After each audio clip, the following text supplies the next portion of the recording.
Hey everybody, welcome to the show. We're going to watch Firefly tonight. Hi Dana, how are Oh you? no, no, no, no, no. Oh my God. What? We are. Is everything okay? I have Deep Space Nine pulled up, dude. So I was like, why wouldn't everybody else have it previously on? I mean, aren't we all watching it on Netflix?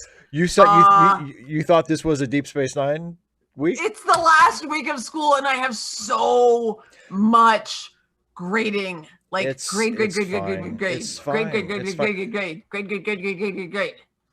It's fine. It's fine. Just It's just no, it's not. It's just really just not. just cue up the Firefly episode and it's all good. I'm trying. Launch. And yeah, we talked about the fact that we're not actually all that reluctant. That's right. Well, actually, before we get into this, some random geek. I don't know if he's still here or not, but earlier in the live chat, he was mentioning that he requested that we specifically shout out our friend Joanna's PayPal link because she does not get enough from her benefits to pay her bills per month, which is a little bit of a problem. And we're coming up on the end of the month, so if everybody can scroll up in the chat. Uh, to find Joanna's PayPal link. It's paypal.me/Saphira Joe, which is SEPHIRAJO. And if you can either donate to Joanna's PayPal or share that link around and encourage other people to, we would all greatly appreciate it, helping out our friend Joanna here at the end of the month. But yeah, we were talking a little bit about because this is that we're going to watch Firefly tonight, and this is actually Is the it Objects last in Space? Objects in Space, episode Okay. 14. Yeah. And this is actually the last episode. Now, we're not done with Firefly after tonight because we're still going to come back and do the movie. We're going to do 2 episodes about the movie because we're going to watch half of it and then watch the other half like we did with the pilot episodes. So we're not completely done with Firefly after tonight, but this is the last episode of the TV series. And we were sort of talking about it earlier about how, like, you named the show Trek reluctantly, Yeah. but truthfully, neither one of us has been like Oh, I don't want to reluctant. watch this. Yeah, I mean, I've never. I think I've told you a lot, and I've said on the show a couple of times, like, unless this episode and the movie like really blow me away, I'm not going to come out of this thinking Firefly is one of my favorite shows. But like, I've never thought it was bad. I mean, I've never disliked it. It's just sort of like, It's it's okay. well, it's like, I mean, I think part of the problem, and this isn't like, I'm not accusing anybody of anything or a complaint. It's just a matter of taste. But like, it's most like diehard fans hype it up so much that when you watch it and it's just kind of a pretty good show, that feels underwhelming. Yeah. Because it's been built up as like it's one of the greatest shows in the history of television, and the fact that it was canceled after a season was a travesty. And it's like, no, it's just a pretty good show. Which I will point out, I ain't ever said. No, no, no. Yeah, and that's the other thing we talked about is that you like the show, but you're not like a super fan of the show. I'm just not a super fan of most television. Yeah. Richard Moore asked, do we know when the cutoff will be between the first and second halves of Serenity? No. No, we do not. And we are not going to know before the school year's out. Let me tell you that from facts. Yeah. Because that's not going to be for another 2 weeks. And, this is your last week of school with students. And yeah. And I go back next week. Woohoo! Yay, professional days. Yeah. Richard Moore. Silence will be ominous. But yeah, what I pitched, I was like, what we should have called it was like Trekking Differently. Trek. It doesn't quite have the same ring to it, though, does it? Like, I think it still works because the original one is Trek Actually, so indifferently it still follows that same Yeah, you need an Trek, adverb. Then, yeah, you need an adverb. You need an adverb specifically one that ends in ly. Trek, adverb is my brand. Actually, reluctantly, indifferent. It does add fits, another extra syllable, but it's not so far off. Like if you it still works. But Richard Moore says, would I say that it deserved a longer run than it got? No. You don't think so? What? Like it deserved it? Like it earned it or something? I will say, sorry. I mean, you don't earn. I mean, it's not. I don't know. It's like it's based on merit. It deserved. I'll put it this way. It's not. It deserved a longer run in the sense that I don't think it deserved to be canceled based on quality. Like, I don't think it was a bad show and therefore deserved to be canceled because of that. But at the same time, like I said, I mean, nothing about it is so good that I watch it and I think, damn, I wish they got, yeah, like, because I mean, by American standards, it didn't even get a full season because most American TV shows, at least as far as network TV shows, a full season on a network TV show is usually back in the day. Yeah, and even today, if you're talking a network show, it's usually between 22 and 24, sometimes even more, sometimes 25 or 26 episodes, and 13 or 14 episodes, which is what this was. Is typical of a slap in the face. It's typical of a cable show or a mid-season replacement for a network show, or now we would say a streaming series typically have between 10 and 15 episodes for seasons. So, you could say it got the short end of the stick as far as that goes. But no, I mean, am I going to like finish this episode and go, oh, if only they'd had more episodes? Like, there's nothing about it that cries out to me about that. Unlike, say, Nowhere Man, which was truly an atrocity to cancel that after one season. But see, Nowhere Man is like my Firefly. Like, I would recommend Nowhere Man to people and say like, no, oh man, it's such an awesome show. It's such an amazing show. And people would watch it and they might go, oh, okay, yeah, that's pretty good. Or they might say, I don't really get it. It's not my thing, and that's fine. But that's kind of, I mean, that's like, it's that show for me, It's that show for you? Yeah. Well, as far as like it was canceled before its time and, and it's like sort of an under the radar cult show that I think was really, really good. But even I mean, I wouldn't say Nowhere Man's one of the best shows ever. Like, I feel like people that say Firefly is one of the best shows ever really need to see more TV shows. I can't think of anything. Actually, you know what I would say that about is Agatha Christie's Tommy and Tuppence stories. I really wish she'd written more of them. Yeah. Yeah. But I mean, that's what she chose to create. That's it. Yeah. That's all. And there is something to be said for leaving the audience wanting more. Mm-hmm. I mean, I personally, like, if myself as a writer, if I wrote like a series of books or movies or a TV show or whatever, and I ended it at a point that I found creatively satisfying, and my fans were like, please make more, I would kind of consider that a victory. I mean, it wouldn't necessarily, I mean, if I didn't have any more story to tell, the fact that people wanted more wouldn't make me want to go make more. I would think, oh, they really liked it.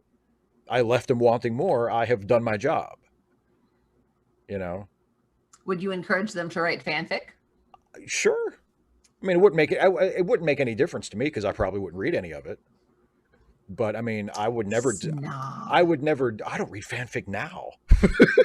Like, yes, you do. I read yours. I mean, not. I mean, that's it. like when I'm like, Steve, I don't know what to put next. You're like, well, we talk about it. Yeah, you read yours. Fanfic. You read what you write. I read what I write. I read what you write. I've read a handful of stuff by other people, most of which I've completely forgotten.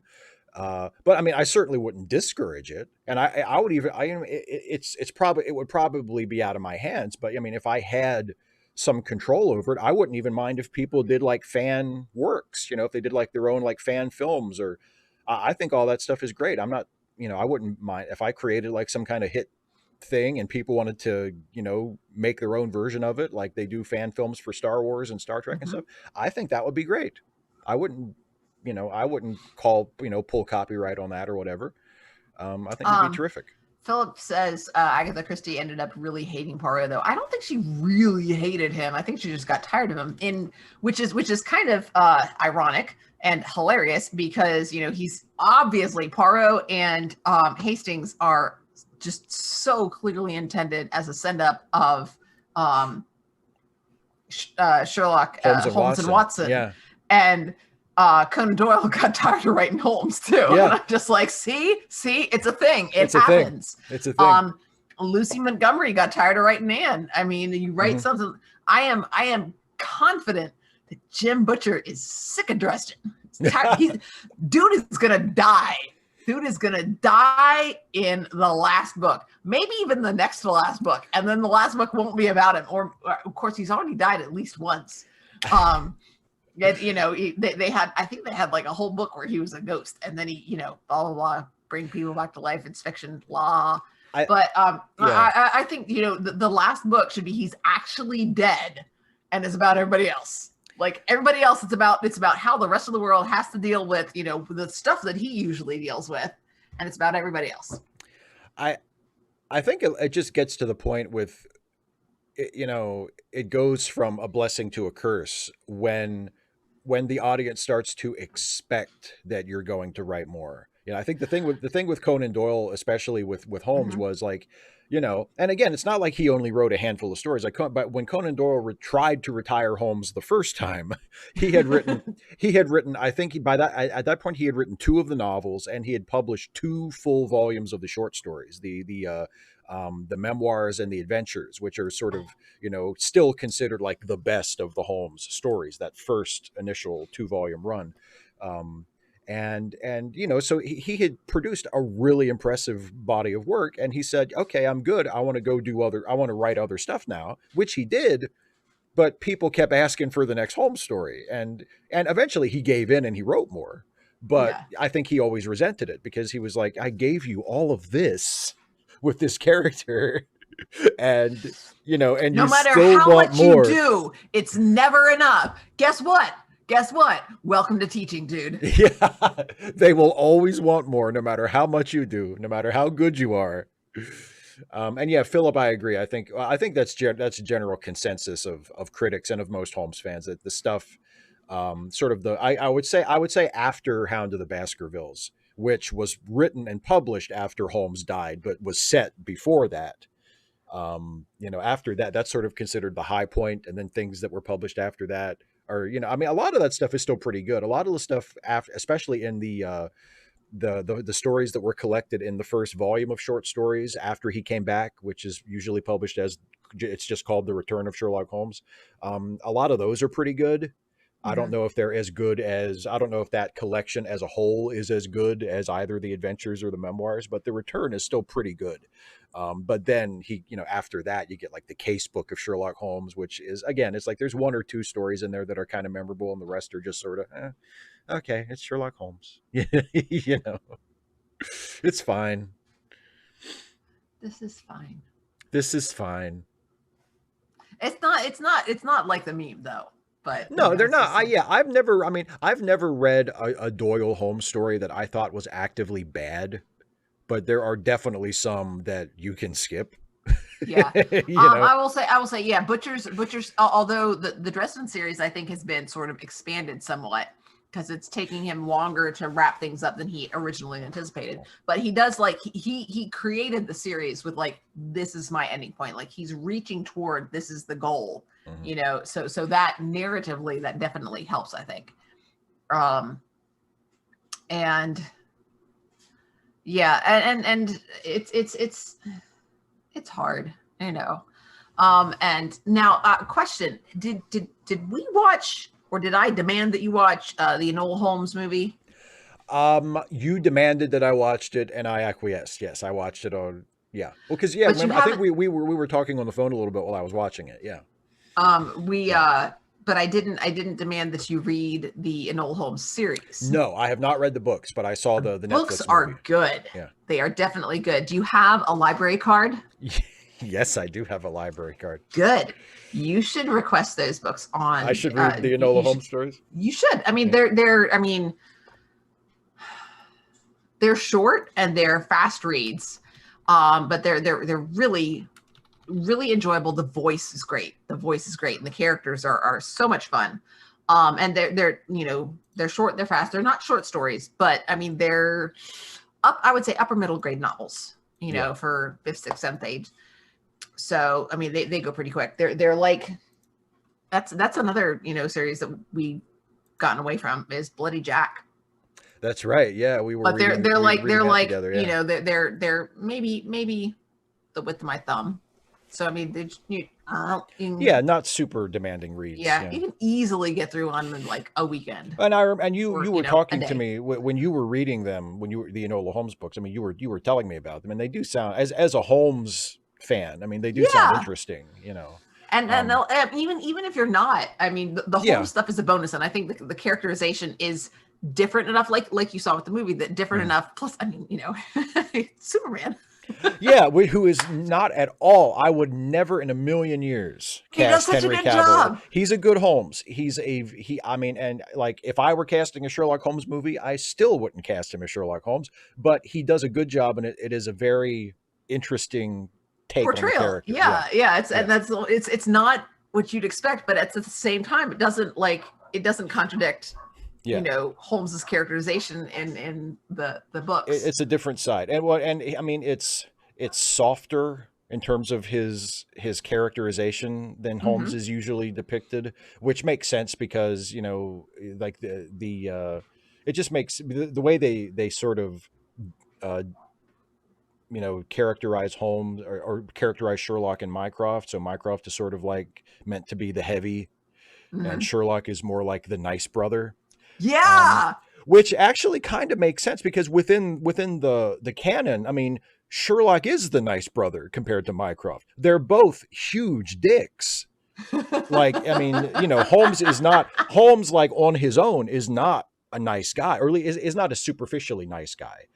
Yes. He's, you know, he's very gruff and very sort of domineering and condescending, but at heart, he's a good person. Oh my God, he's Mr. Darcy. Except smart. I was just going to say, except he has a useful skill other than being rich. Well, yeah, come on. But if you're stupid rich, you don't need useful skills. That's true. But my goodness. But yeah, it's NC 1082. La biblioteca está en la ciudad. The library is in town. Aha. And Philip Kehoe said he hasn't read the Case book. One of my very favorite Holmes short stories is collected in the Case book of Sherlock Holmes, which is The Problem at Thor Bridge. I really, really like that story. So that's one of the later stories that actually sort of bucks that trend of, you know, them not being as good. The Problem at Thor Bridge is one of my very favorites. And it has one of my favorite interactions between Holmes and one of the other characters, where he's talking to the guy who hired him to look into this mysterious death. And he's a rich American guy who like made his money in like gold mines and stuff. And he's bossing Holmes around and being real like domineering. Of course he's a rich American. Of course oh yeah, it's delicious. And I think he's even from Texas. Like he's like American. All right. And Holmes says he's like Elliot. Yes. in that episode of Leverage. He's yes. Like, I don't really know much my way around the cattle room. I'd just rather be out on my ranch. Exactly. And so he's like a big shot. I think he might even be in politics. I can't remember, but he's like a big shot American guy. And now he's living in England, and he's hired Holmes to look into this. And he's kind of, you know, demanding that Holmes do things his way and get the results he wants. And Holmes says, many of you rich men must be taught that all the world cannot be bribed into overlooking your offenses. And it's like, oh, that should be on a flag somewhere. You know, it's just such a beautiful line. Emerlein asks, who would I cast as Holmes? I have no idea. I don't have like a dream Holmes in mind. Let's see. Darcy is a hardcore introvert with possible social anxiety issues that he masks by not liking anybody. Holmes is lacking in empathy. I don't know. I don't know about that because Holmes understands people. He just he just rationalizes. There are things I would say this about Holmes, having read the stories. And this is typically how he's portrayed. Like this is mostly how he's portrayed in like the Jeremy Brett TV series too. He just has very little patience for social niceties in most situations with most people. I think it's obvious that he has a very deep level of empathy and caring for Watson. and for many of the victims of the crimes that he investigates.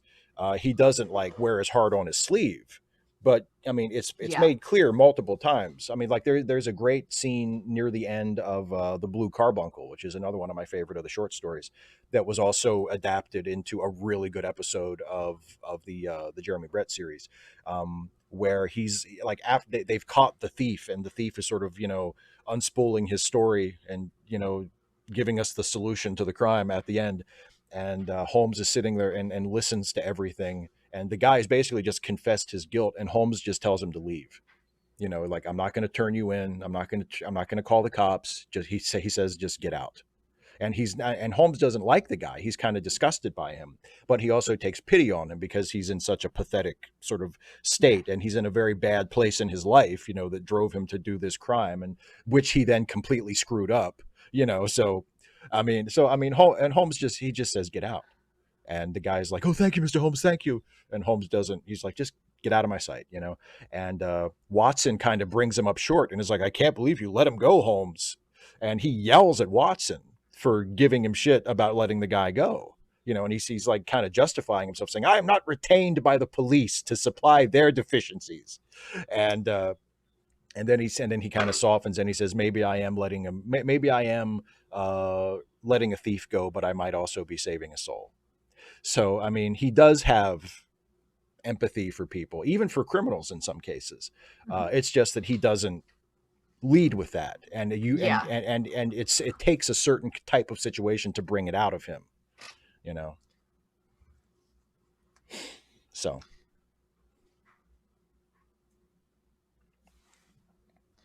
Well, now that we've talked about Sherlock Holmes for half an hour, shall we watch Firefly?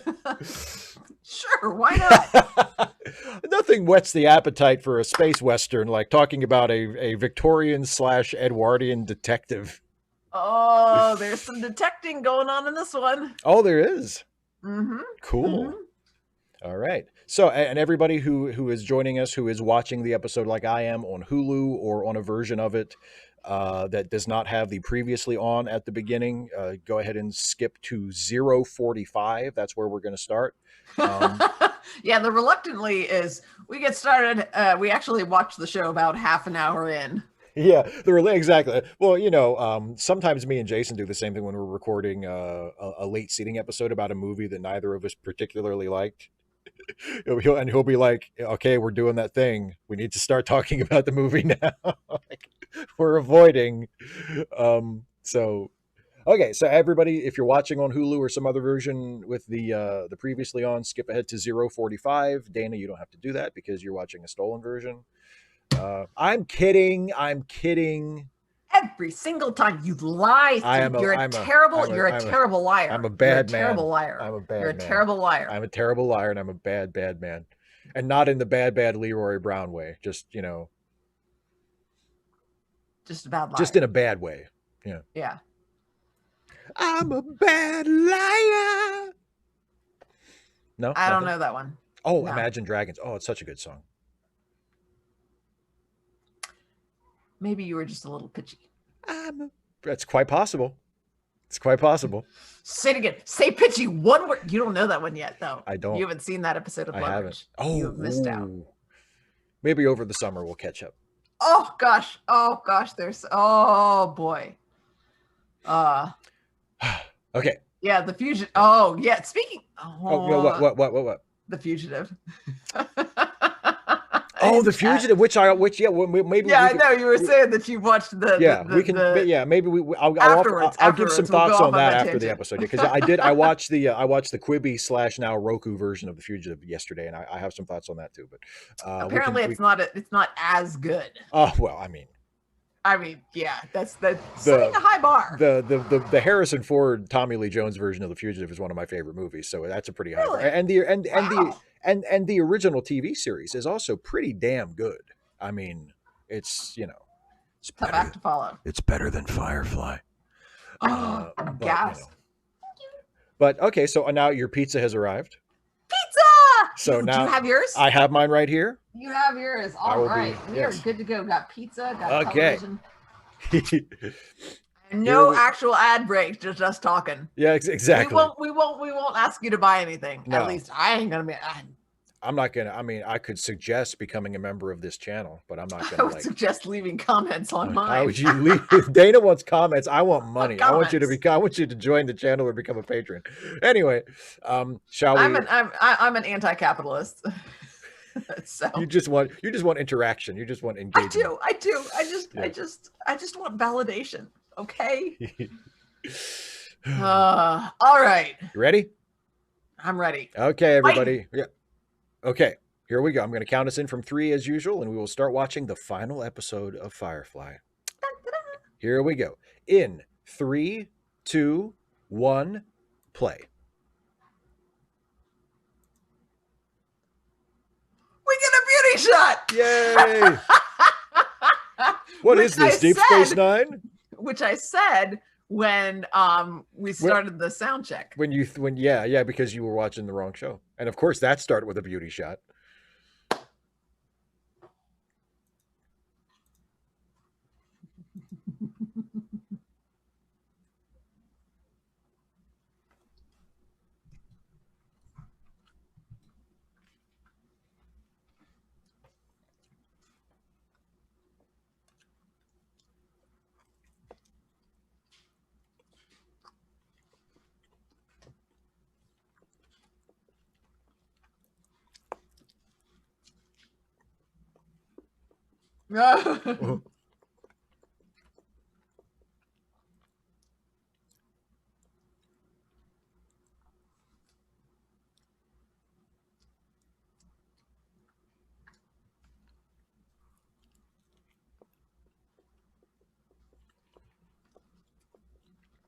Oh, he's making a friend.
We're not castrati. More or less. More or less. I guess I should say eunuch, not castrati. He's not a eunuch.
No, she's probably just dehydrated. She needs to drink some water.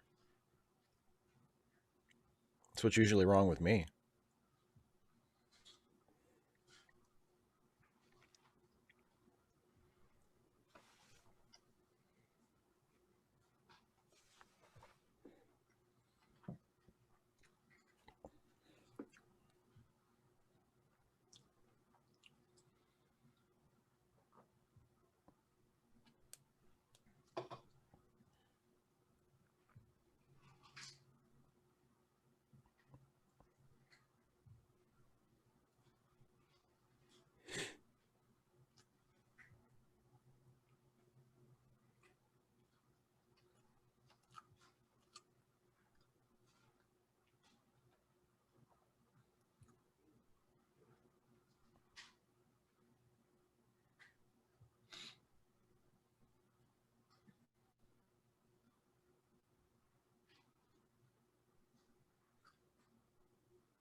Boy, his dialogue just went full weed in there for about 5 seconds, didn't it?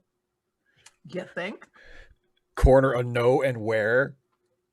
Take it's okay. Just dial that back a little bit, okay? There's a line between quirky and insufferable. He does the river thing. He's like she was looking, she's like, oh, look, there's a line there. And then she bends down and reaches over the line. Exactly. Exactly. He's like, I haven't crossed the line. And everybody else is like, yes, you crossed the line, man. Just no, stop. Just go back, stay on that side, and don't let any part of you. Don't let any part of you cross that line. Exactly. I don't care if you didn't step over the line.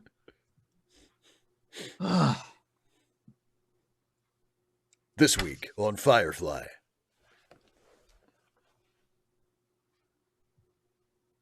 We hear a bassoon.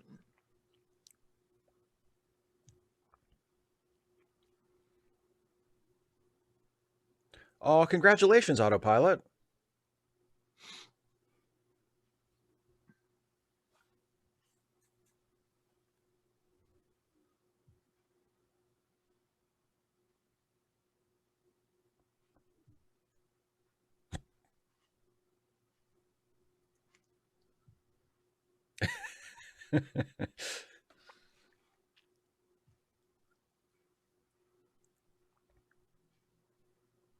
Oh, I hate when that happens.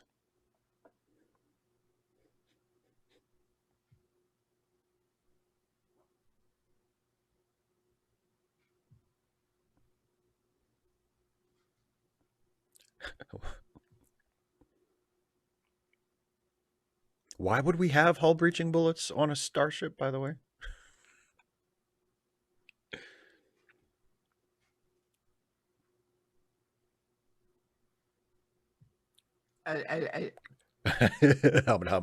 Helmet.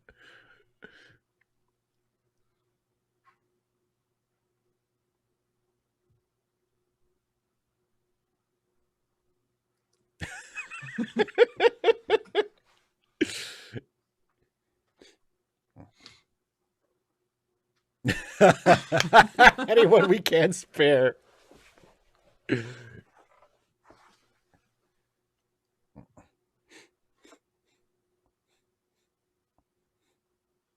And it's only coming up now. It's Star-Lord. No, it's not. He's not carrying a Walkman. Oh, that's right.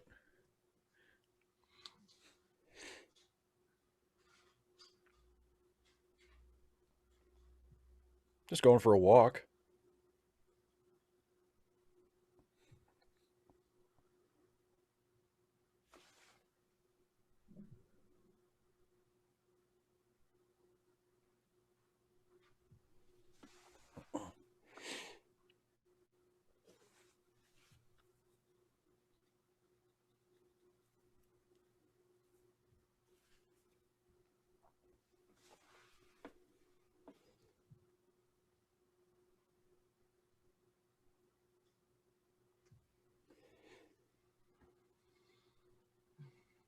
David C. Drake, you're right. This could definitely use some Rocket Raccoon.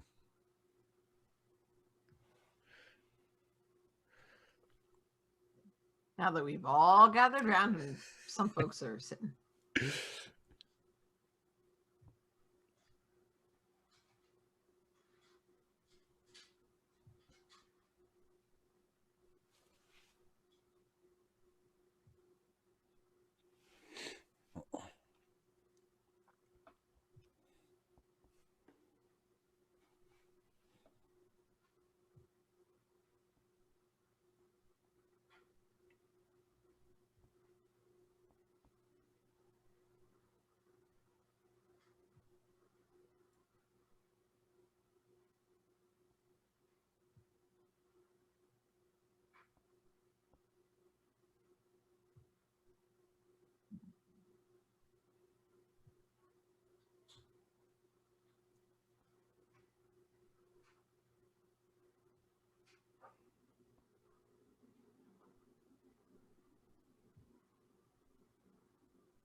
Well, maybe in the legal sense.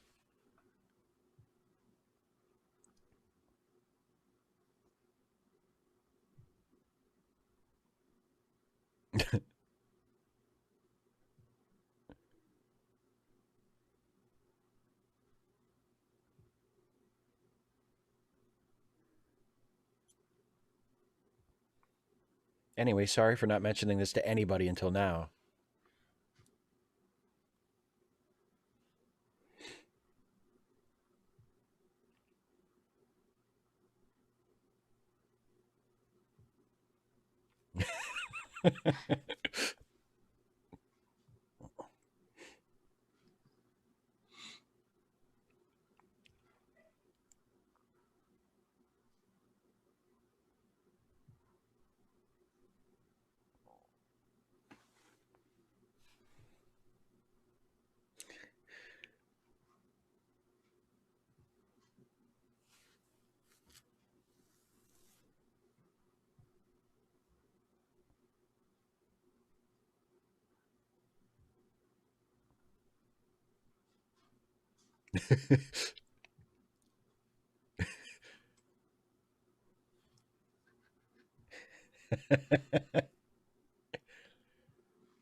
Or a psychic assassin.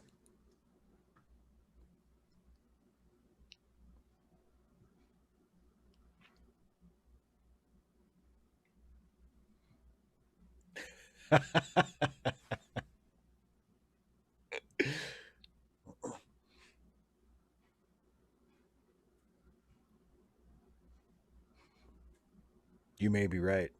I may be crazy.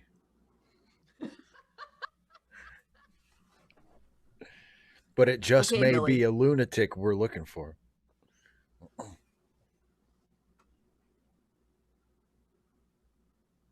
Oh, I wasn't looking at it. Crap. Sorry, David. I know I missed his shirt too. I do dig Simon's date sweater there, though. Just going out on a date sweater. He's a he's a nice young man who came to pick up your daughter for their date. You can trust him. Are we sure he's not Wesley? Too much upper body development. And old Wesley. Okay, that's true. Yeah, maybe.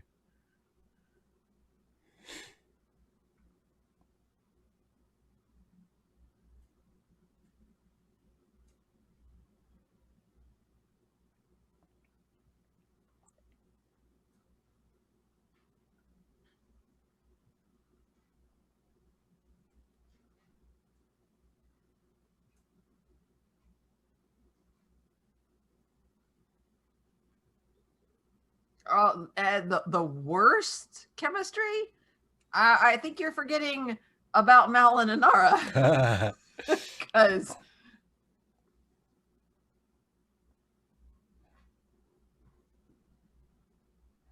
that's a loaded question. And a leading one, if I might say.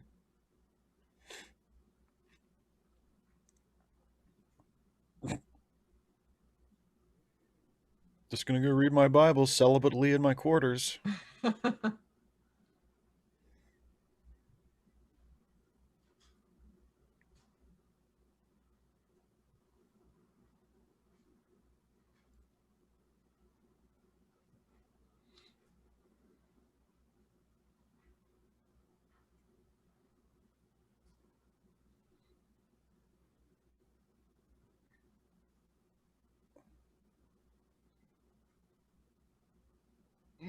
No.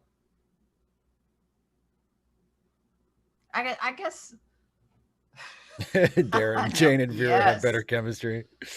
Oh. I disagree. I like the chemistry between Simon and Kaylee.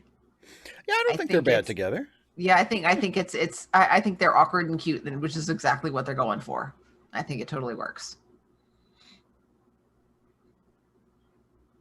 Earmex that's just wrong. Oh yeah. Phil Lamar's back and he's pissed. Okay. 3, 2, 1, pause. And I am paused at 1802 in, which is Are you looking at the floor? Yes. Okay, good, because that's where I'm at. Yes. 1802 in, which is also 2647 remaining. So that is where we will pick up when we get back into it.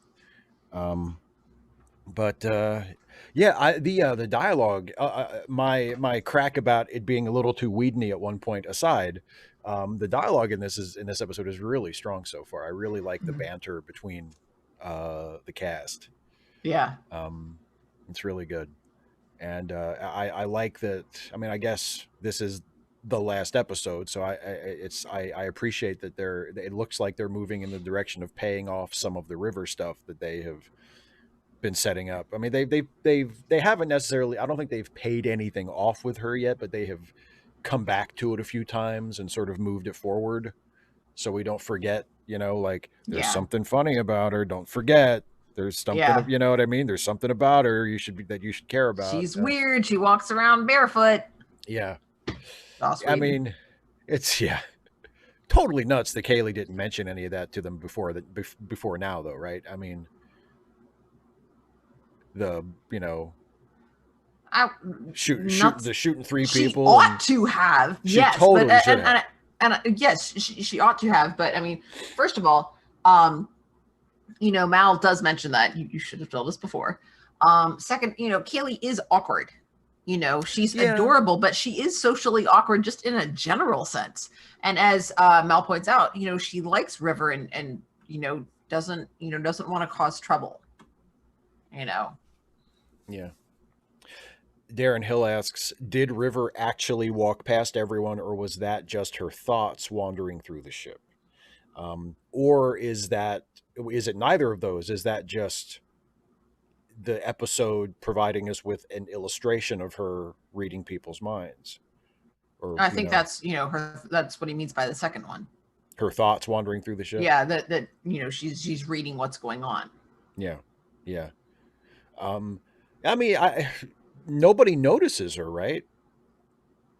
Or no, Simon notices her when she's standing there with. Oh no, he only notices her in like the vision part when he says the line that he says later. Yeah. Yeah.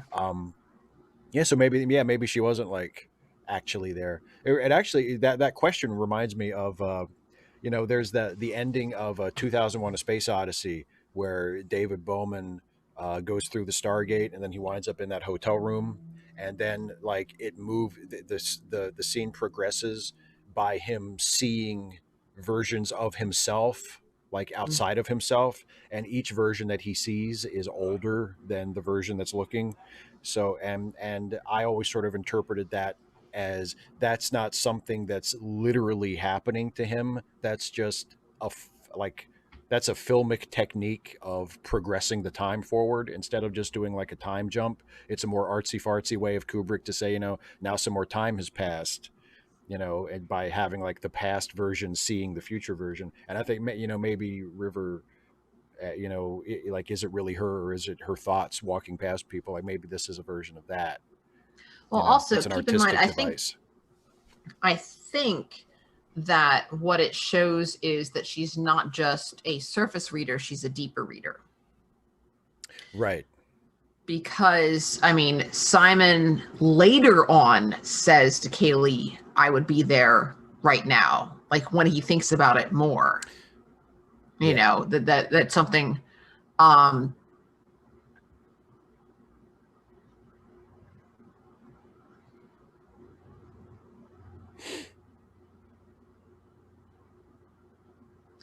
Richard Moore, that's interesting, because I was thinking about that. Is he talking about River, or is he talking about Jane? Well, or I mean, because like my before they started talking about, maybe she's a psychic, et cetera, et cetera. I assumed that, for some reason she was just experiencing like a kind of fractured reality there. Not necessarily that she was reading their minds, but she was hearing them say things that they had said in the past or were going to say in the future, and she was just experiencing it all like in the same moment. um not, I didn't necessarily connect it to she's reading their thoughts until they started talking about it in that conversation. Richard Moore, I would say in like the legal sense of whether he actually did it, because then later on, he talks about River getting the gun and it not being his fault. So he's saying, essentially, it's not, I don't like being blamed for something I didn't do. And I don't think Book is there at the time, but I can see Book reacting that way. That was your responsibility. They're your guns. They're your responsibility, regardless of whether what you had done. Obviously, you didn't do enough. So, and oh, Lupus Regina, that's a really good one. Book talking about himself. Are you with like the "are you innocent" thing?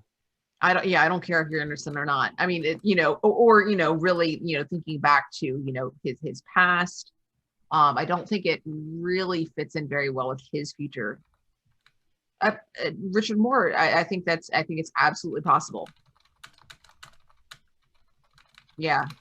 And the other thing that I'm saying is it's more because Simon was talking about that situation, but he was talking about that situation, but he wasn't like thinking consciously about that, but that was underneath.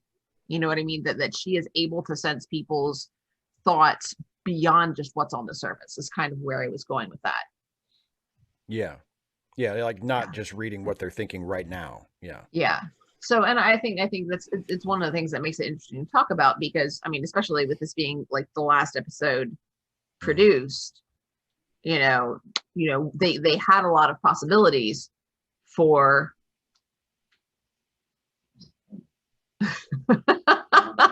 sorry Q squared. Yeah, thanks for the super chat.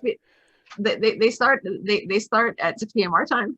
Yeah, and if you and I just posted the time code where we're paused at. If you want to join us in the middle, we're paused currently at 18. Not quite halfway through online. Yeah, if you're watching on Hulu like I am, we're paused at 18:02, which is also 26:47 remaining. So I mean, you can jump right in with us in the middle if you want, um, or just wait until later and watch the whole thing from the beginning. But yeah, but thanks for the super chat. Mixon, I would say absolutely, it's definitely possible.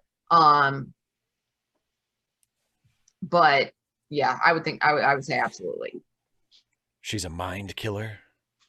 Yep. She can kill you with mind bullets. She hasn't developed that ability, but I would think in a in the situation written the right way, they could definitely make that. Charles Chapman is picking up my Tenacious D vibe there. How about the power to kill a yak from 200 yards away with mind bullets? That's telekinesis, Kyle.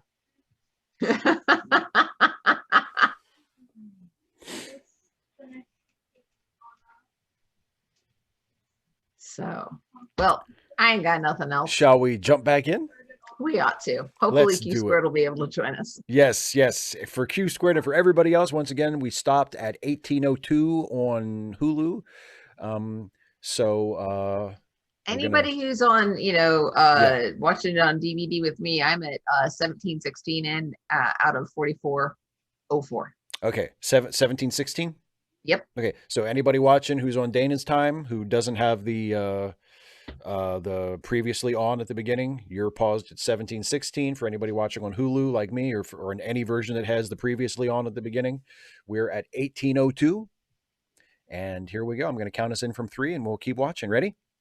Hang on. Oh, because of what Richard Moore says. Yeah, that makes me think that she was actually there, because that would seem to be a response that, I mean, there's no, unless again, if she's going deeper below the surface, or if she's a precog, because Mal's remark to Jane later is about, are you really want to talk about who we want and who we don't want on this ship? It's clearly a reference to him letting Jane stay. Yeah. And nobody else is going to get that. But Jane clearly thinks about, that's definitely going to be a surface thought for him later. So, it's possible that he thinks that when he sees River, or it's possible that it's just an underlying thought, that's something that's always going to be with him. Or again, it's precog possible there as well. Possibilities abound. Yeah. So, and yet we're limited in what we get to see of them. That's what fanfic's for. To answer all the questions that the creators of the show didn't think were worth answering. Well, or thought were worth answering and then didn't get to. It didn't get to. Yeah. Whoopsie. We got 2 hours. Let's go, folks. All right, ready? Look at the floor. Look at the floor. Look, it is a nice floor, isn't it? Okay, here we go. Floor. It's textured. It's nice and textured. I'll count us in from 3. Here we go. In 3, 2, 1, play. Comics, schmomics. I mean, yeah, but I'm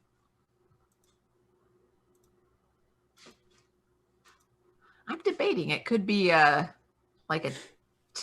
just a clarinet in a very low register. Yeah.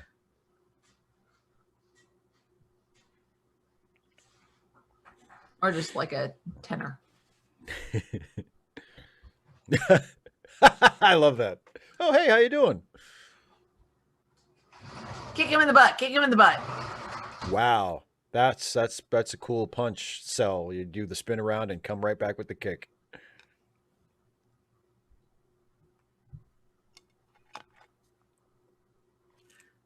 Now, if Zoe wakes up, he in trouble. I mean, Mal.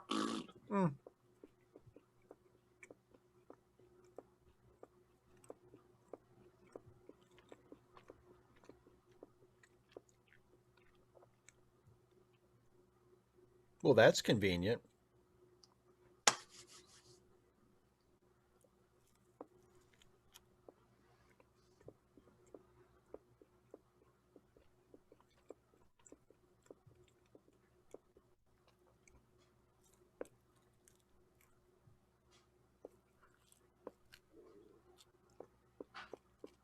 You can hear shoes. It's not River. I love how she hears a creepy noise and just assumes it must be River.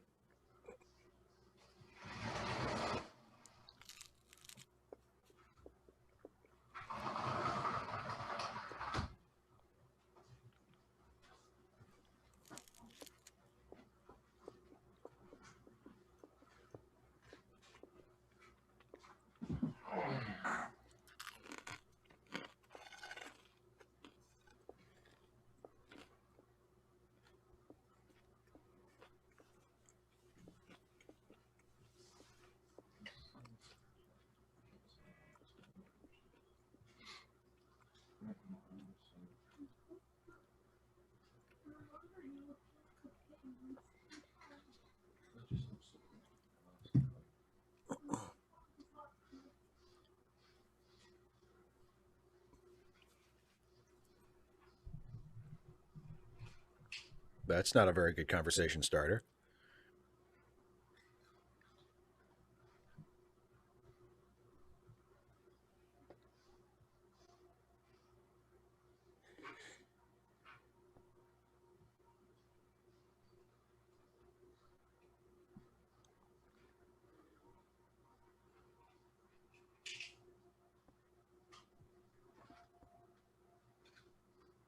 Thanks again for the super chat, Q squared.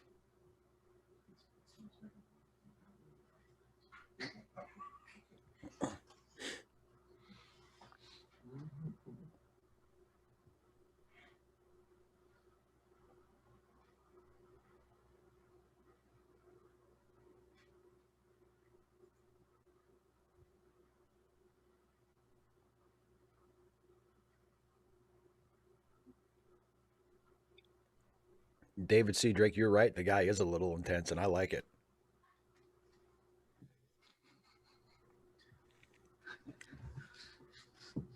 I wonder if the director asked him for more intensity. But slower. Slower, more intensity. Are you sure that's all he said? Because I think there's a little bit more to it than sounded that. like he's saying quite a bit more.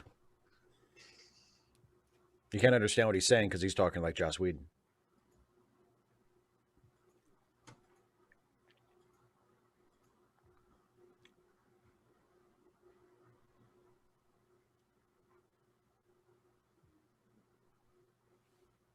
He doesn't put clothes on first. Oh, he has pants on at least. He's got his boxers on or his pajama bottoms or whatever. Ah, that old trick.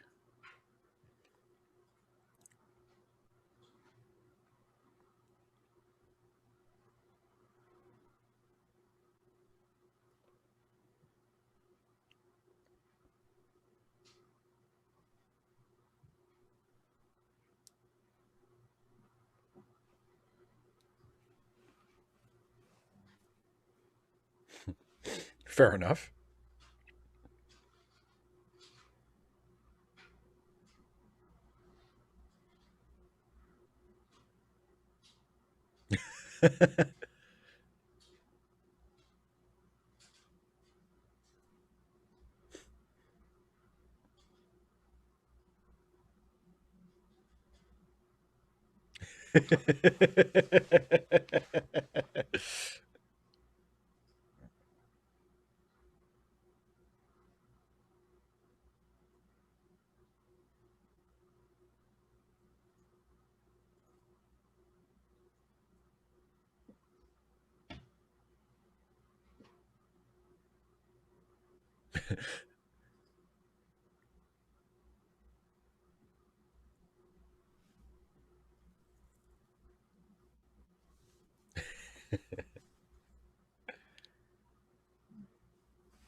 Ooh, push in. Simon don't like that.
Ought to be a prerequisite.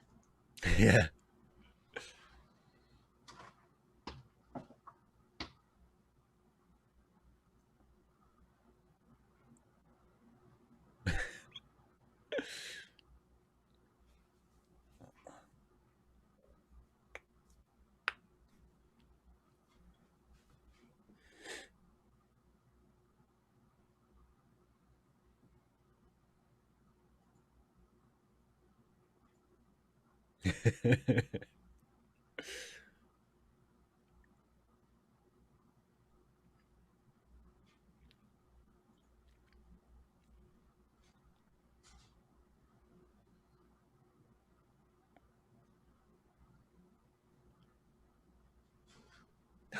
That's the title of the episode.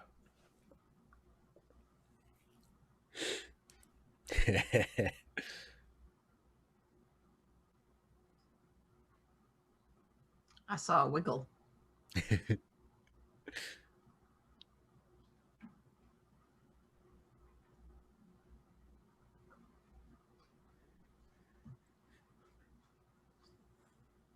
Don't shove.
Three, two, one, pause.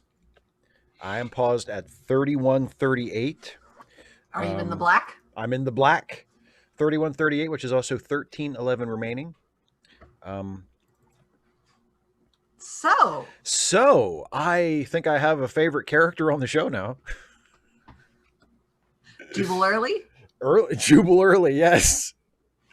Early is, yeah, there's no other character on the show that has made that strong of an impression on me in that short of a time. I love the actor.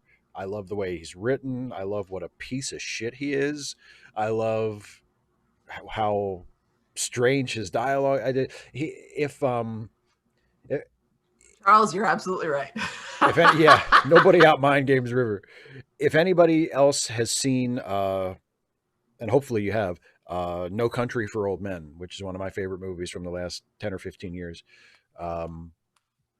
He gives me Anton Chigurh vibes. Like it's not exactly the same, but just his manner and his tone and sort of the slightly oddball affect that he has really reminds me of Anton Chigurh. So yeah, I really, really like that character. Like, and the fact that he seems scary. He seems like genuinely evil and capable of hurting people. Evil? I think so, yeah. He basically threatened to rape Kaylee like 5 seconds after he met her. I mean, like, but very calm. You know what I mean? Like, just nothing, and full of like things that I guess he thinks are insightful, that if you think about it aren't really all that insightful, but he has a way of saying it. Like, and again, this is an Anton Chigurh thing. There's a great scene in No Country for Old Men when Anton Chigurh and he's got the gun, so you can't tell him that he's full of shit. Exactly. Well, Anton Chigurh and Woody Harrelson's character, Carson, are sitting having a talk, and Anton Chigurh is about to kill him, and he says, "If the rule you followed brought you to this, of what use was the rule?" And it's like, okay, I guess that's kind of deep, maybe. But he says it as though it's like this profound bit of philosophy,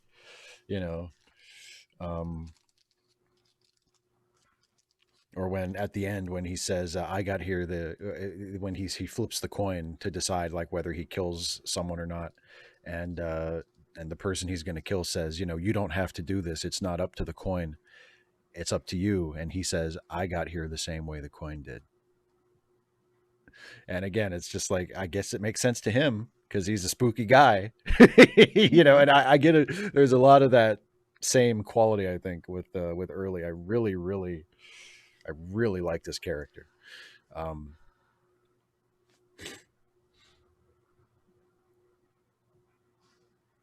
So yeah, I do think, again, I am Inara is poorly written. She ought to be able to tell that her line is there to set up his response. Oh yeah, when he smacks her and says, don't go probing my intentions or whatever. Like, yeah. Like, she should be able. She should. I mean, he's clearly not someone you can reason with. So no. why, you're just as likely to set him off. And there's somebody else there who might get hurt. So why exactly are you trying this? Because for him to get the chance to say that, it has nothing to do with her characterization or her skills whatsoever. And she a lot of them are in that position, but I feel like she gets it more than most because she should be more adept than she is written. So often. Because the thing about Inara that you've brought up repeatedly throughout the series, and I mean, you can boil it down to it breaks one of the cardinal rules of writing, which is show, don't tell. And it breaks it in the worst way you can break it, because not only does it not show us things that it's telling us, it shows us the opposite of the thing it's telling us. It is internally inconsistent. We're told repeatedly. We're told that Inara is this, she's trained and she's insightful and she knows people, and she's like, that's just how companions are. They can read the room and they know how to talk to people. And you almost never actually see her behaving that way or demonstrating those skills. And that's, as far as the writing goes, like on a basic level, that's just a no. Like don't show, don't tell, but also if you tell, at least don't show things that contradict what you're telling, like because reasons. Well, like you said, because bad writing. You're mixing, and then they both reached for the gun. Oh yes, they both reach for the gun, for the gun. We better get started. Yeah, Richard Moore asks, wasn't the whole point last week that anyone can be reasoned with? I guess for the Deep Space Nine episode. Well, no, because Mullibok couldn't be reasoned with. She eventually had to burn the motherfucker's house down. That's not reasoning with him. That's like, all right, time's up. I'm burning down your house. Let's go. Okay, yes. Hey, Richard Moore, that's where I'm at. Comprehensible, not a bit reprehensible. It's so defensible. Shall we? We ought to, or I'm going to keep singing. Let's do it. All right, everybody, you're going to count us back in, and we'll finish this episode. Here we go. Woo! 3, 2, 1, play. Philip Kehoe, they might have just made it worse.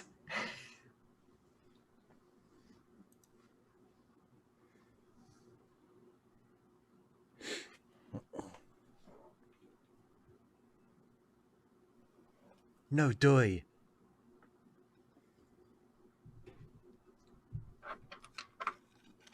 Well, Kaylee, when a man and a woman get a certain...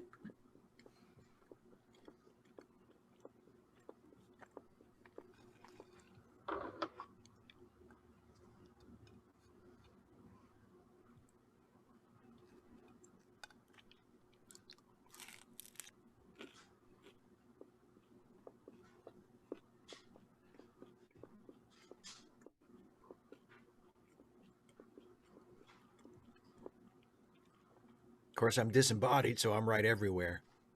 Oh, yeah, I meant to ask you, what do you think of her new power? Pretty neat.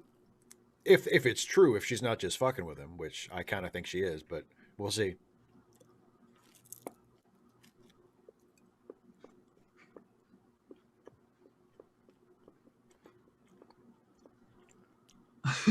And that coming from him. Yeah.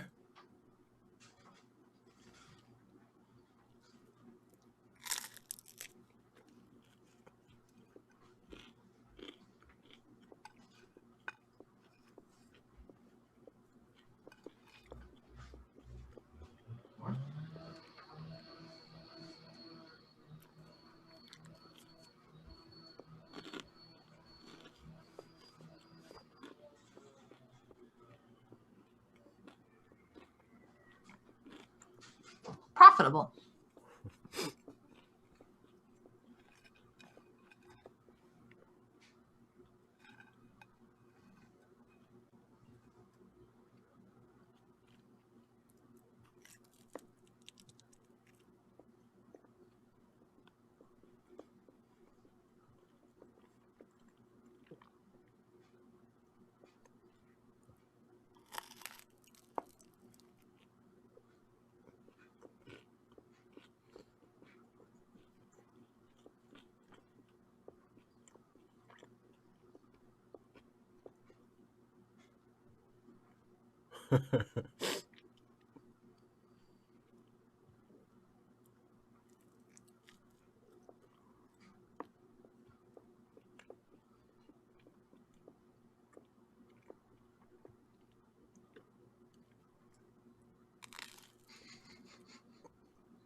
Hello, Emerald Jade's mom.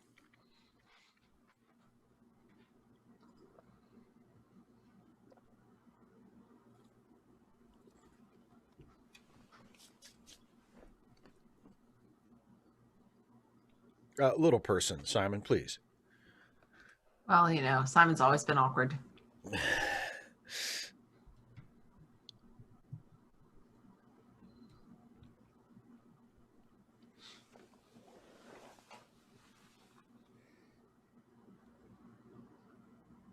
Samal Soul, you are watching us watch the last episode of Firefly, which is in the title of the video that you're watching right now. If you want to join along, there's the time code up there.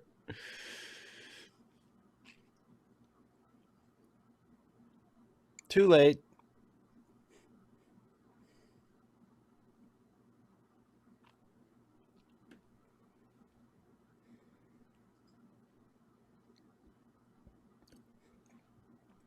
I don't think Meigs could manage again quite so soon, even though he is crazy. Go now!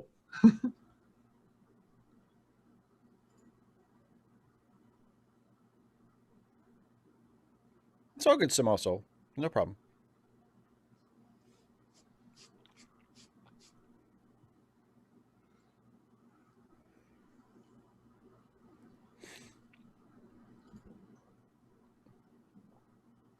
Those are the big three.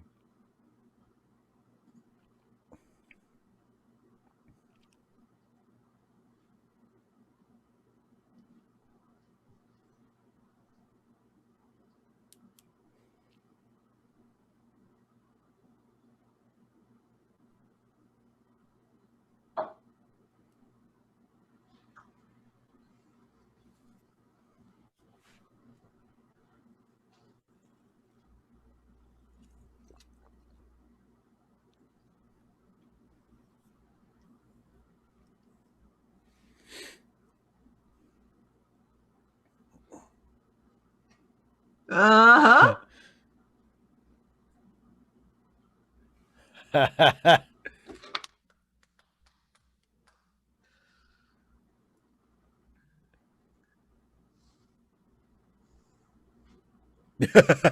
We're not touching those, okay?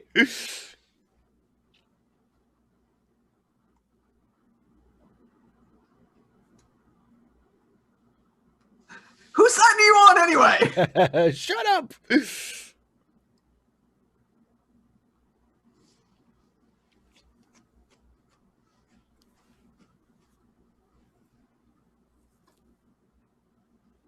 Oh, look who's talking.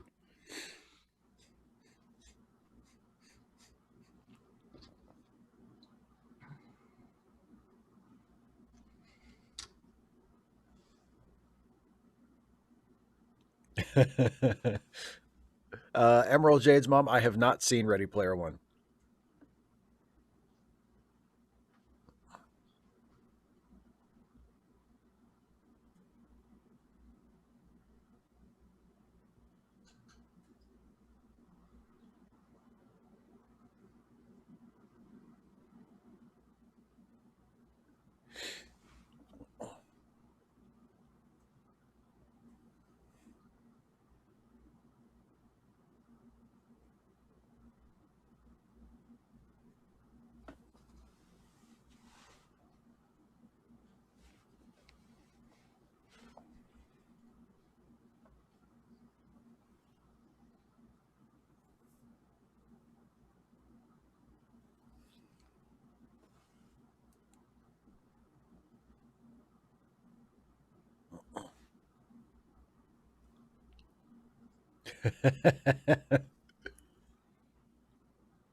Oh, gotcha.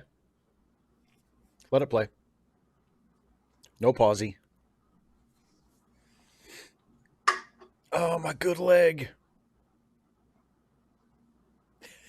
Hey, Chekhov's gun shot. We saw it in Act 1, didn't we?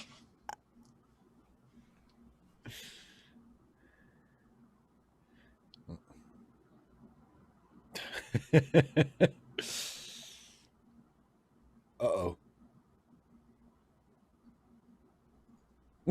I love that.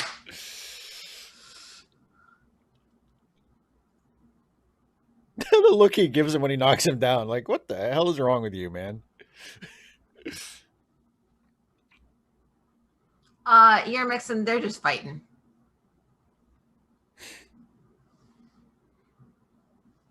Yeah, and you can jump. You can catch up with the time code on the screen if you need to.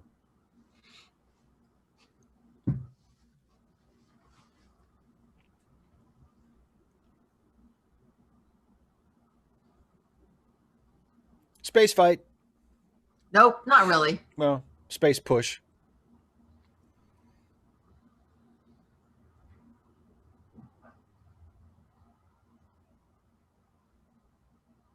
Bye.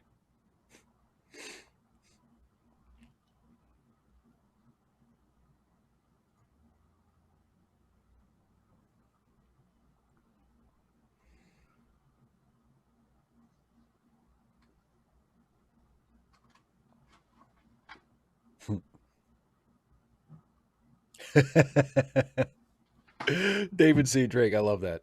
So long, space cowboy. It's perfect.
Come on, River. It's just a Super Ball.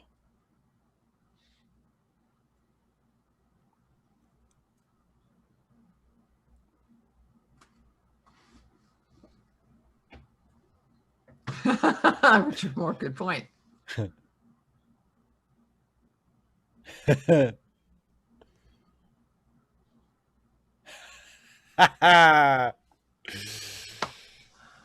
Oh, nice.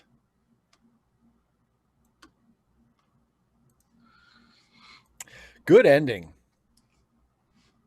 Not necessarily a good ending as far as like the entire series, but great ending for that episode.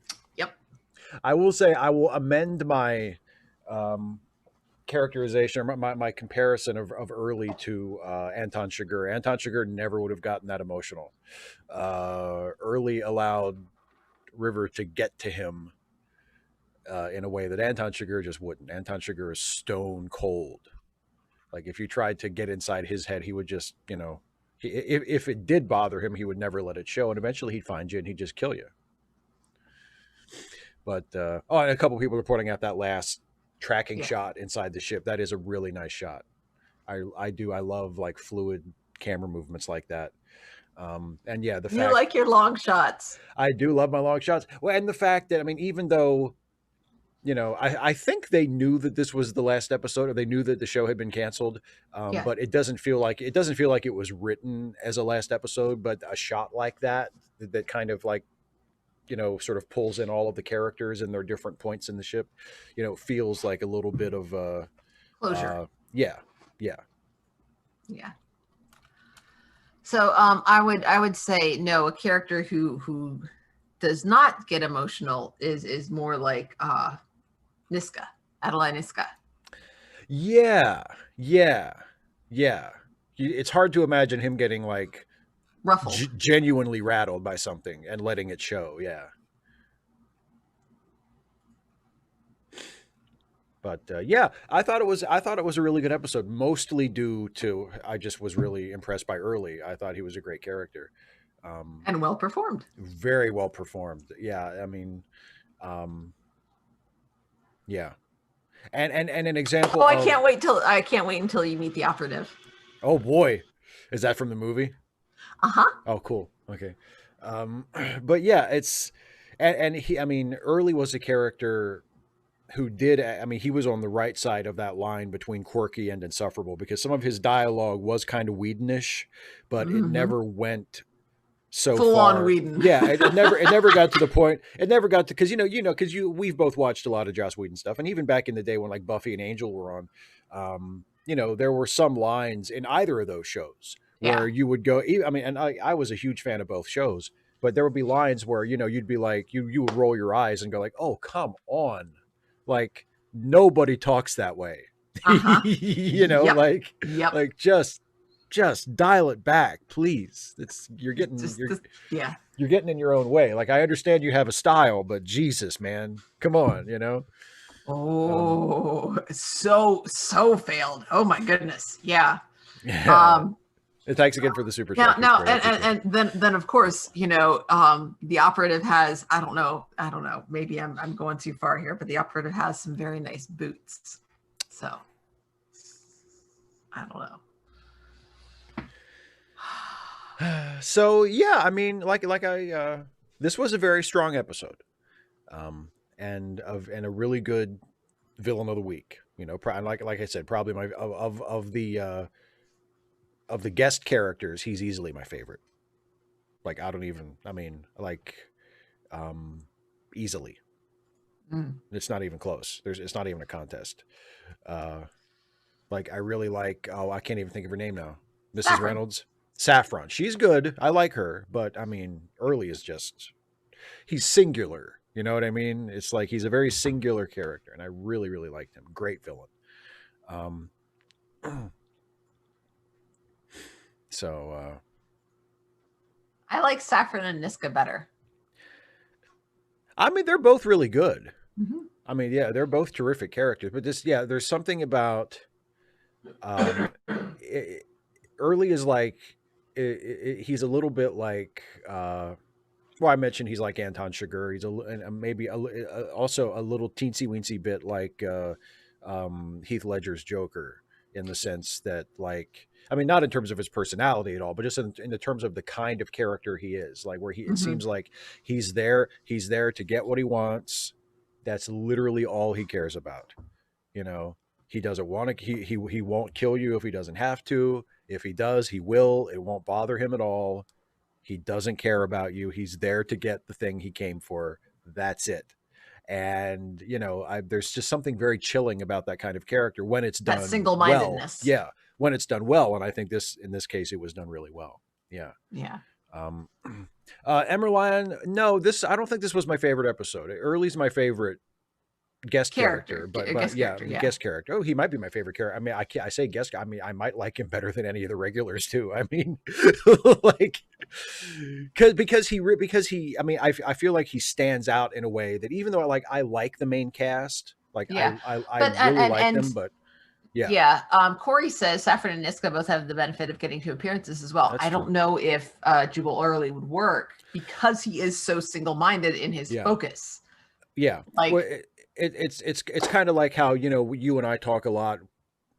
We've talked about it in videos, and we talk about it just between the two of us too. Like that, one of the problems with the Joker, with any version of the Joker, is it becomes you're just telling the same story over and over, yeah, and yeah. it's just diminishing returns. It's like even though in the right story he's a fantastic character, it's like when do we get to the point where we've seen all of this that we need to see? Yeah, exactly. Long time ago. Yeah, yeah. And it's like except when he dies. That's the story. That's the story that we haven't seen yet. Which you are just rubbing your hands about, like, oh, just kill him, please. But yeah, I mean, I do feel like he's the kind of Early is the kind of character that you wouldn't want to bring back unless you like had a damn good story. Yeah. You wouldn't want to just make, because then it's just, I mean, if I could dip into pro wrestling jargon for a moment, if you keep bringing him back, then eventually he becomes just another guy. Yeah. And what makes him special, or I could do comic books, talk about Doomsday. When Doomsday wait, is just another guy wrestling jargon? It's a term I use when they establish somebody, usually a heel. They establish somebody as like a special kind of heel, where like he never loses, he almost never gets knocked off his feet. He's like a killer. And then when the good guy finally beats him, usually that's when he has to go away for a while, because if he loses and then you just book him, like, I mean, he becomes just another guy. There's nothing special about him anymore. He's lost his shtick. He's lost his shine. And the same thing, like I was going to say with Doomsday in the Superman comics, Doomsday, or Bane, even in Batman, like, and Bane, I think is a really good character, but Bane hits his peak in the Batman comics when he breaks Batman. Yeah, I mean, where do you go from there? Yeah, and then and Batman and Bruce comes back and defeats him, right? Or actually, Azrael defeats him, but anyway, he eventually loses, right? Which, okay, that's how the story goes. The bad guy has to lose eventually, but then every time they bring Bane back after that, he's just another guy, and what made him special is gone. Like, he's still a good villain, but Batman has a bunch of good villains. Bane, he's no longer singular. He's just another guy. And we're to the point where you would almost think it might have been better if they just hadn't brought him back, because then you would have had this memory of this fantastic character who had a great story and a great payoff. I think if they'd done it right, they could have brought him back. You've got a couple of angles there with Bane that you don't have, because he is a singular character. It's not. Essentially, his backstory is he's the Count of Monte Cristo. Yeah, yes, that's true. To some degree, not exactly, but it's similar backstory. Yeah, he doesn't have the but he is, he's unjustly imprisoned. Yeah. I mean, and he but he grows up that way. Yeah. And he's so you definitely have some possibilities there. And especially because he's not defeated by Batman. Right. So there's definitely a possibility of, more story between him and Azrael, feeling like he has to prove himself. And, the confrontation there, the story becomes more about him and not about Batman, and why he has chosen to do this thing. Because he essentially he proved himself when he decided that Batman was his that's how he's going to become the greatest. Well, what is there after that? Right. Really going through what's the process for him, and then dealing with the trauma. He's and then to what extent is he dependent upon his super serum, essentially? Yeah.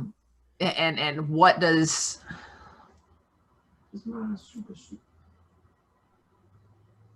Who is he without it? Yeah.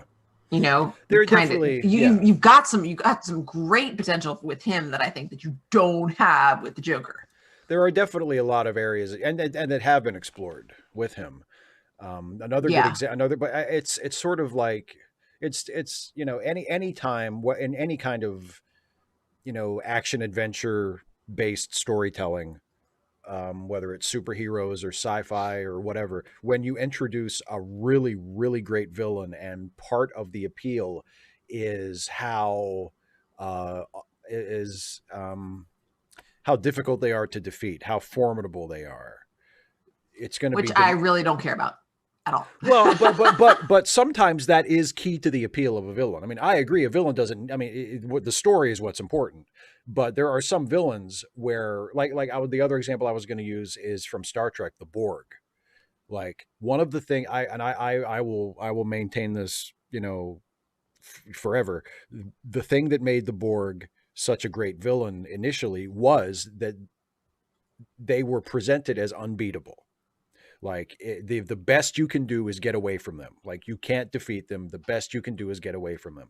And when they are finally defeated, when they kidnap Captain Picard, and then Riker and the crew rescues Picard and they defeat the Borg, dramatically, from my perspective, that should have been it. Like we shouldn't have seen the Borg ever again. That should have been that should have been the last Borg story, because the unbeatable villain just got beat.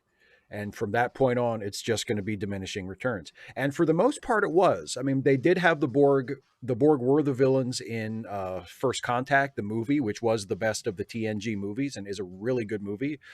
But that's kind of an exception.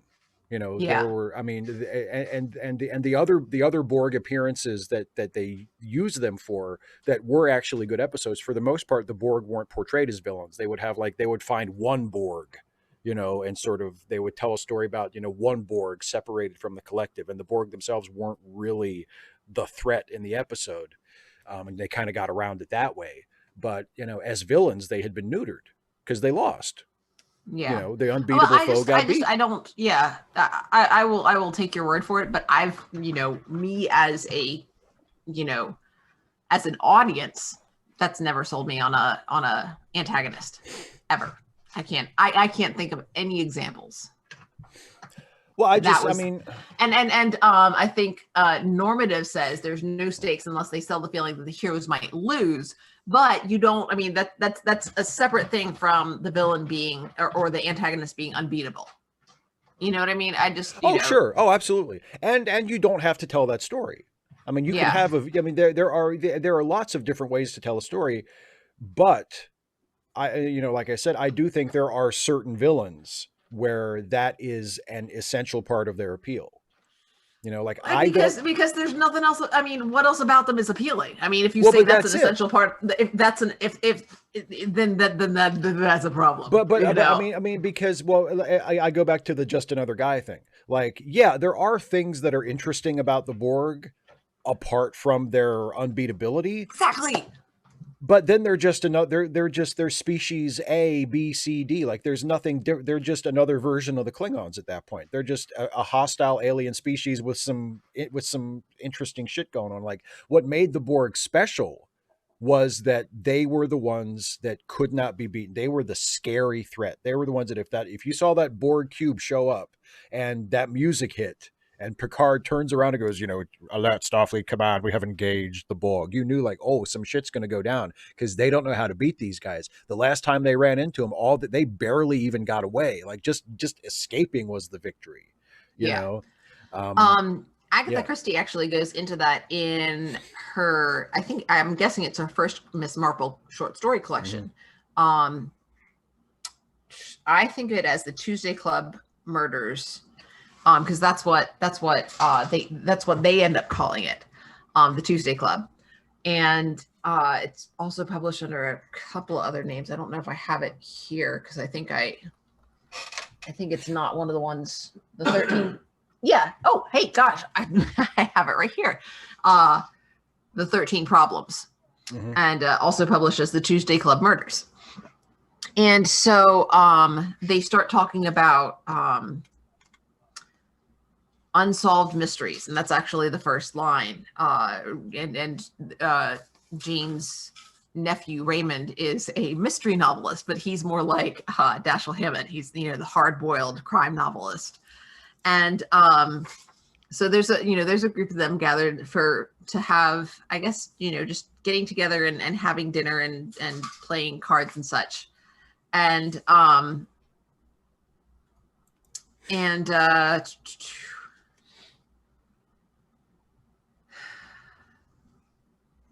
there are a lot of things.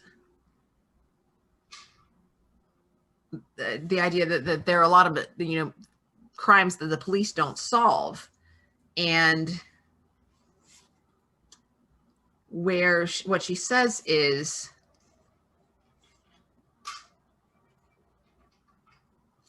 there are, it might not actually be in this. I'm sorry. It's okay. She talks there's one of her books in which she talks about crimes that nobody realizes have been committed. Like, not just unsolved mysteries, unsolved crimes because we know crimes, nobody's ever caught for it, but unsolved crimes because the criminal was good enough that nobody realized that something illegal had happened. Right. And that's, that sort of, it's difficult to write that because you don't really know, how do you play with that? And she's done that in a couple of her stories, and it's come across, I think that makes it, that much more fascinating, because the unraveling of the fact that there is a problem is part of the story, the development of the problem. Yeah. DK Silo described. Yeah, I was trying to think of what the trope name for it was on TV tropes, and it's villain decay. And also, Chris Peach says, "What about Moriarty?" Moriarty appears in 2 stories. In the original Holmes canon, Moriarty appears in 2 stories. Moriarty is not a major presence in the Holmes canon, and actually, the first Moriarty story is the one where he kills Holmes. Is what was meant to be the final Holmes story. So I mean, Moriarty's not really that great of an example.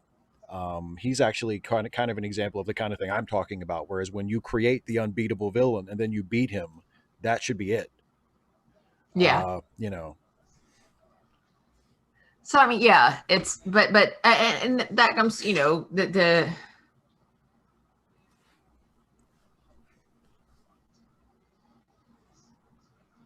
I mean, it raises the question if any villain should truly. I mean, I guess should. I'm not keen on the idea of an unbeatable villain, because that you get hero decay as a result of that. It's like just that perpetual one-upsmanship.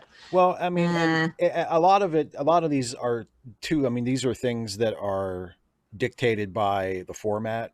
I mean, if you're talking about like a comic book or an episodic TV series that ends up running for a long time, I mean, there's a commercial incentive if you create a villain that really hits with people. I mean, that's why they brought the Joker back. Like the Joker originally in 1940 was supposed to be a one-off villain. He was just supposed to be the villain of the month, and he was so popular that they brought him back because they said, "Well, shit, let's bring this guy back." Yeah, yeah. And like what we were talking about earlier with Christie and not really being keen on Poirot after writing him forever, and but it was the nice thing about the comics is they're perpetually getting new writers, so it would be like I mean, the bazillion Holmes stories that we have because he's in the public domain. I mean, everybody's like, yeah, all right, Sherlock Holmes, I got a Holmes story for you. Yeah. So no, Philip. I think there are 2 Holmes stories where Moriarty appears, and the other one is The Valley of Fear, the novel, and he actually does have scenes in that where he's in. He's referred to a lot. Like there are stories where Holmes talks about him, but he's only actually a character in 2 of the stories. Okay, so they're in the chat. They're quibbling about what it means for him to appear in a story. Normative says he shows up via letters, but he's never. He's a character present in the story, but doesn't actually Yeah. Which is even more, I mean, and again, I feel like, maybe Doyle kind of felt the same way about it that I do, that, like once you've, it's again, to go back to wrestling, like once you've blown it off, don't keep going back to it. Yeah, Like yeah, you've blown off the feud, move on to something else. Like once Holmes has defeated Moriarty, well, hopefully you're a good enough writer that you can come up with a with a villain another compelling villain, and you don't have to keep bringing him back. yeah, Like they've done with Batman and the Joker. The Joker is the worst example, but I mean, there are a lot of Batman's rogues. I mean, they're like it's it's different with a comic book because not every Batman comic book has to be a story about Batman in a deep, meaningful way. It can just be a case. It can just be a yeah, caper. So you can just have the Riddler come up, if you can come up with like a clever riddle for the Riddler to drop on Batman, like that's good enough. But if you're making like a movie and you want the Riddler to be the villain, hopefully you've got like a really good story that is about yeah. Batman, and it's not just, oh, Batman solved the case. You know what I mean? Like Yay! it's got to have a little bit more meaning to it. Some more meat on the bones Yeah. there. And that's why, like, I mean, I don't have the same issue that a lot of fans had with like the Batman movies killing off villains, because that was one of the knocks by like hardcore fans of the Tim Burton, Joel Schumacher movies, especially the Tim Burton movies, was like, he kills the Joker at the end of Batman, and he kills the Penguin at the end of Batman Returns, and they kill Two-Face at the end of Batman Forever. They don't kill the Riddler, but they kill Two-Face, and people are like, why do they kill all the villains?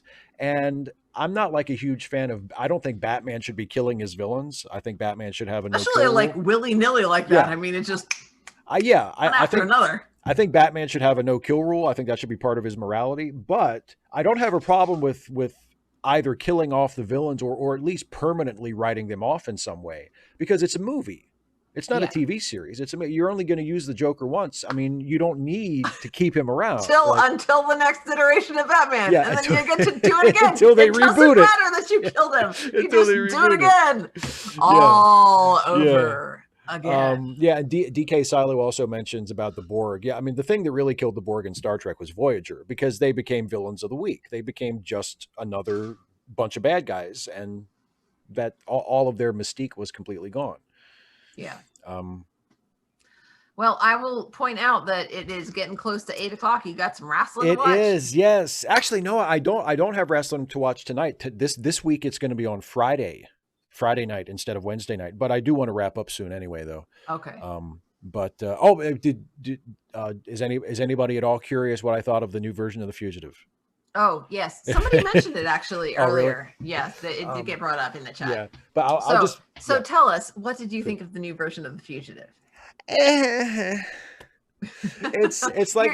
You're so good with words, Steve. It's like DK. There's a new.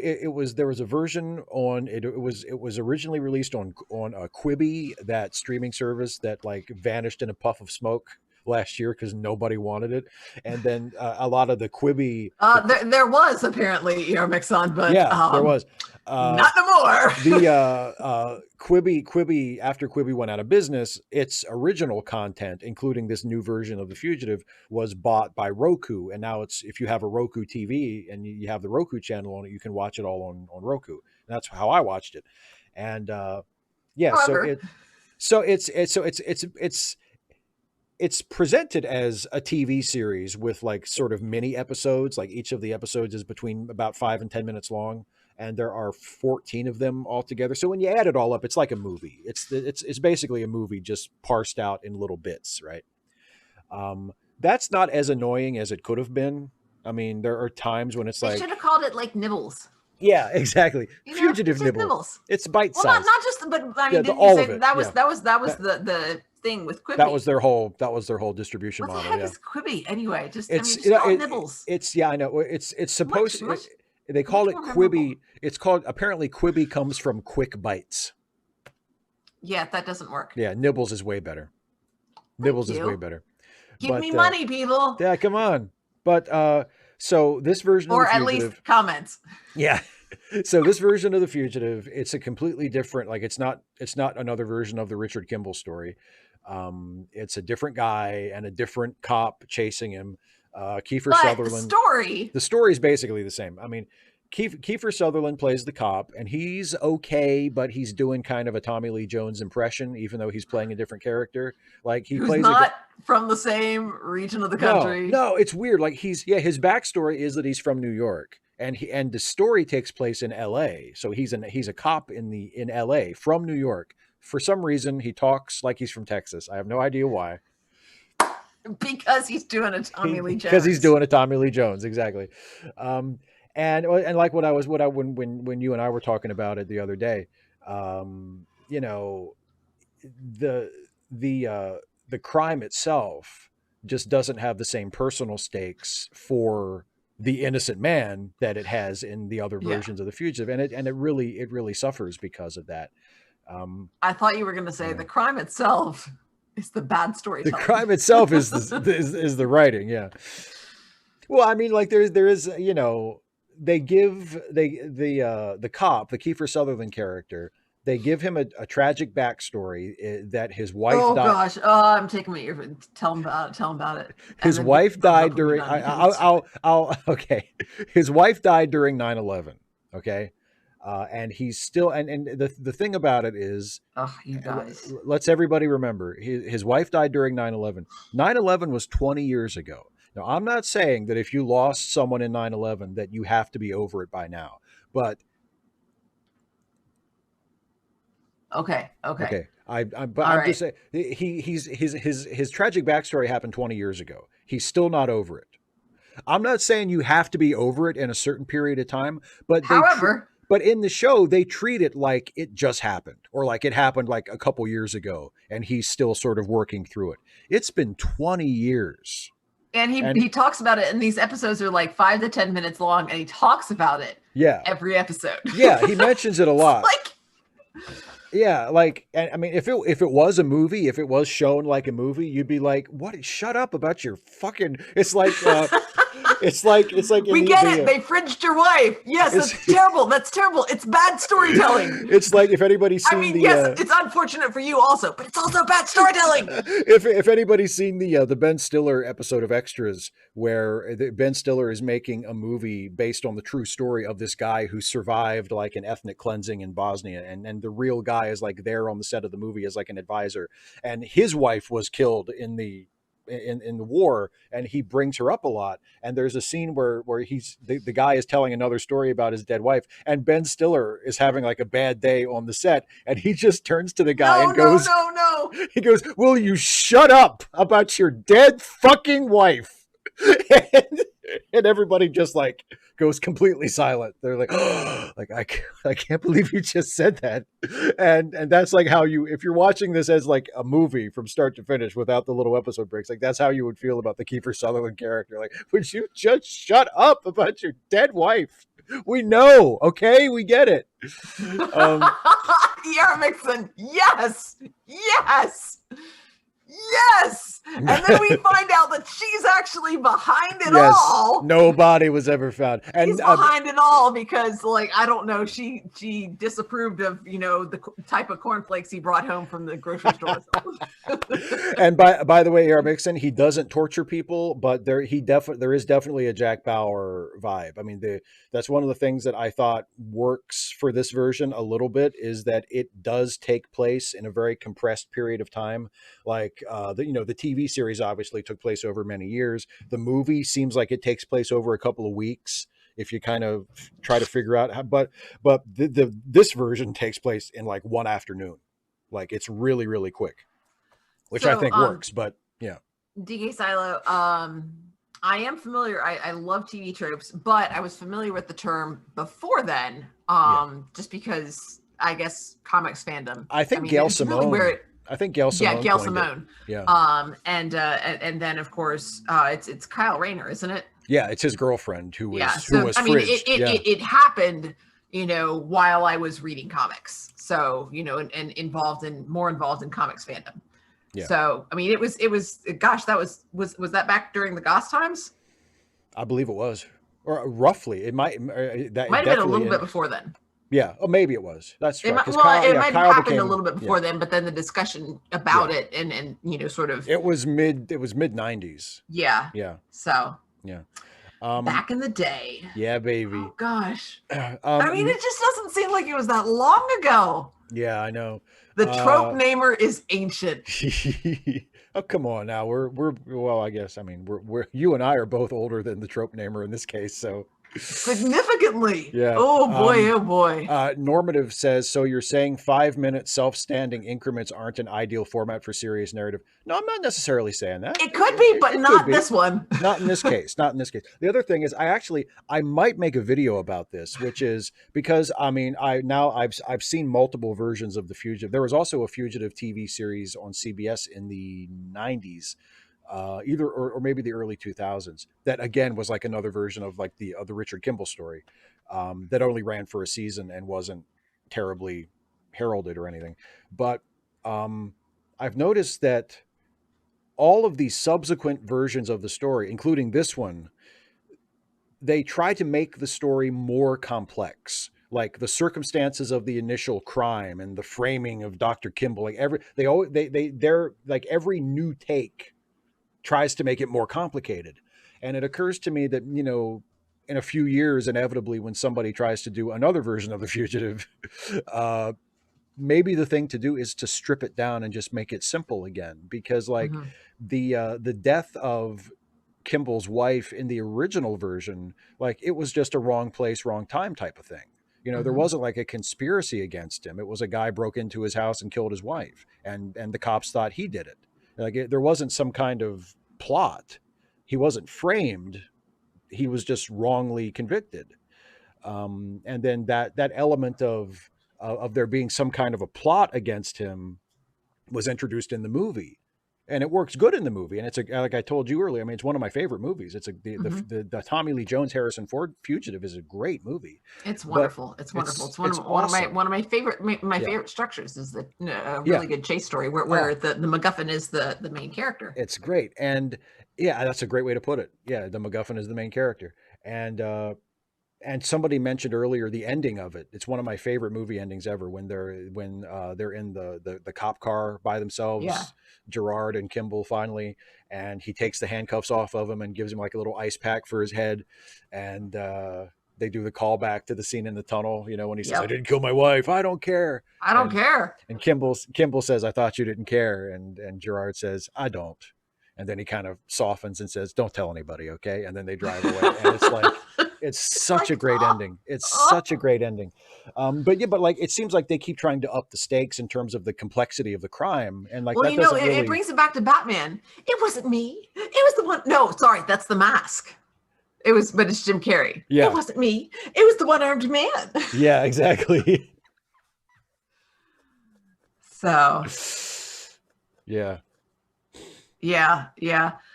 Corey, remember Y2K, all that fuss? Yeah. I'm sure you do. And nothing happened. Yeah. Not nothing. I mean, there were some computers that were up to it, but it was not. It was fortunately thank goodness. Bad. Yes, thank goodness. Thank goodness.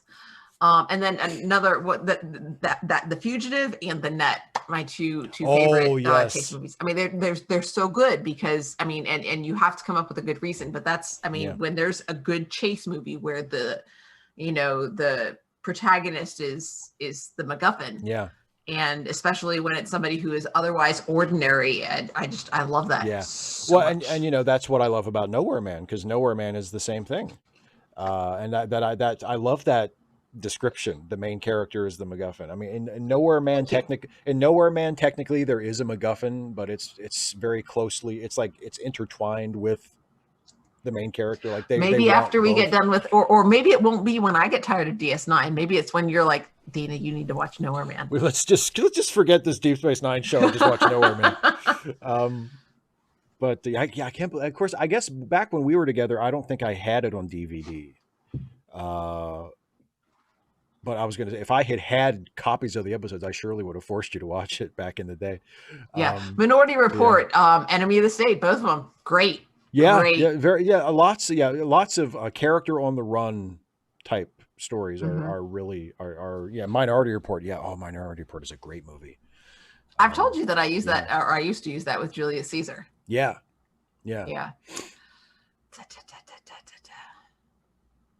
So, all right. Well, that's all I got. Yeah. Now we will be back next week to watch Deep Space Nine. For actually DS9. For Deep Space Nine, yeah. And it will be episode 15 of Deep Space Nine. And it's if wishes were horses. We'd all be eating steak. We'd all be eating steak, apparently, according to Jane. This is it's a fun episode, so hopefully you'll enjoy it, and people who join us to watch will enjoy it. And let's not forget the charity links, charitylinks.page. Already put in the chat. Thank you. And also for our producer, and specifically Joanna, if you can, Safira Joe, if you can find her PayPal link and help her out as she tries to make her bills this month.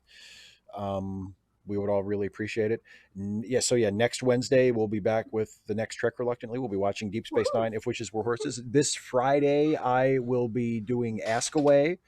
So if you are a channel member or a Patreon patron and you have not asked your question yet, now's your chance. Yeah, check either the member section of on my community page here on YouTube or the patrons only feed on Patreon, and you'll find the link to submit your question. And that'll be on Friday. And Dana, did you find out if we're doing Read Away or are we delaying? I think we are doing Read Away next Friday, but guys, I want to let you guys know I have some tentative plans with friends, but that may have gotten scrapped because there's a kitty emergency. Yeah. And it just depends on how that plays out, whether I'll be here or I will be not here. But we'll see. We'll know for sure next Wednesday, right? Yes. Definitely by then. I may be able to let you know, I'll be in the stream on Friday. So we'll let you know for sure by then. Right. Tentatively, we'll be a week from Friday. We'll be back for the next chapter of The Other Westmore for Read Away. But if there's a change in the schedule, we'll let you know. Richard Moore asked, has it been revealed what's after Serenity? That is still under wraps. It's still a secret. We're not going to reveal that until after we're done. So excited, Serenity, you guys. Yeah. I am so excited for this. Oh my goodness. So am I, actually. So am I. Because it's another thing that I've never seen. And that's true. And then there's also a clip that I may have us watch. I haven't decided if I'll have us watch it. Probably I'll have us watch it beforehand. There's an interview clip. Oh yeah, okay. So. Richard Moore, Trek excitedly. Oh no! I guarantee you, this is not because this is my choice.